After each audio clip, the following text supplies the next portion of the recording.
নমস্কার বন্ধুরা, আমার হালুমুলুম চ্যানেলে সবাইকে স্বাগত। আজকে তোমাদের জন্য একটা আমের রেসিপি নিয়ে এসেছি, সেটা হচ্ছে আম ফুলুরি। অনেক সময় আমাদের ঘরে আম থাকতে থাকতে একটু নরম হয়ে যায়, সেই আমগুলো আর খেতে ভালো লাগে না। তো তখন ওই আমগুলোকে ফেলে না দিয়ে আমরা কিন্তু আমের ফুলুরি করে নিতে পারি। তো চলো দেখে নিই কীভাবে আমি আমের ফুলুরিটা বানিয়েছি।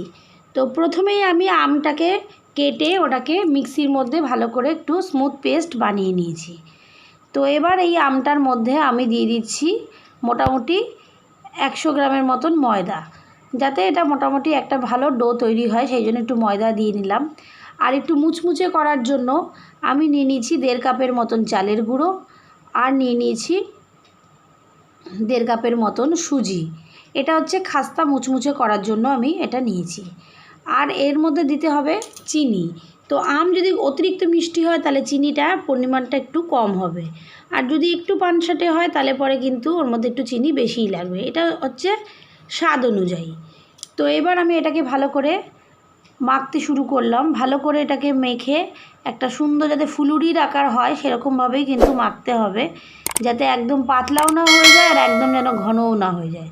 তো দেখো বন্ধুরা, আমার মোটামুটি এটা গোলা হয়ে গেছে। তো দেখে বুঝতেই পারছি এবার এটাকে ভালো করে ফেটাতে হবে। যত ভালো করে হাত দিয়ে ফেটাবে তত ফুলুরিগুলো কিন্তু ফুলে উঠবে এবং খেতেও ভালো লাগবে, একটু স্পঞ্জি স্পঞ্জি হবে। তো মোটামুটি যেই থিকনেসটা আমি তোমাদের দেখাচ্ছি হাত দিয়ে তুলে তুলে, সেটা দেখলেই বুঝতে ভালো করে কিন্তু ফেটিয়ে নেবে। যত ফেটাবে তত ফুলুরি কিন্তু খেতে স্বাদ হবে। তো মোটামুটি আমার ফেটানো হয়ে গেছে।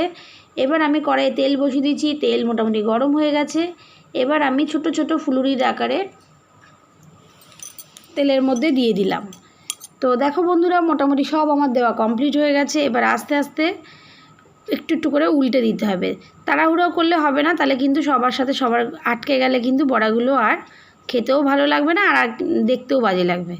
তো অল্প অল্প করে একটু সাইড দিয়ে ঘুরিয়ে ঘুরিয়ে বড়াগুলোকে একটু হালকা লাল লাল করে ভেজে নিতে হবে। তো দেখো বন্ধুরা, মোটামুটি আমার এগুলো কালার লাল লাল হয়ে গেছে।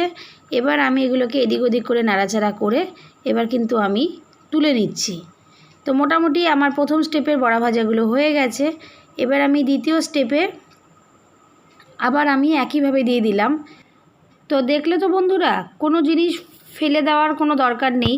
যদি আমটা বেশি মজে গিয়ে থাকে তোমরা কিন্তু এইভাবে আমের ফুলুরি বানিয়ে কিন্তু বাড়ির লোককে সন্ধেবেলায় টিফিনে দিতে পারো।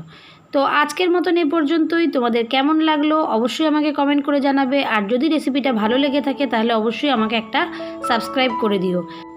সবাই সুস্থ থেকো, ভালো থেকো, ভালো খেও, টাটা।